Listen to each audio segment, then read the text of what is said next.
ماشین نمیخری؟ دارم به همون فکر میکنم.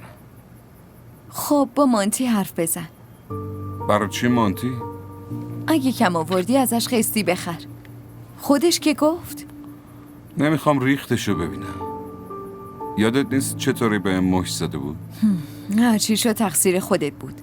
سر این موضوع کوچیک آبرو ریزی کردی. فکر نکردی تو این مسائل اسم من به میاد؟ آره به این فکر نکرده بودم. هی زنده داشت میکرد. برای همین تو ماشینش نشستم. اینقدر مهربون رفتار میکرد اصلا حس نکردم غریب است. حتما هنوز نخوابیده. برو الان ببینش. ببین راست میگفت یا نه، یا همینطوری یه چرتی پرونده.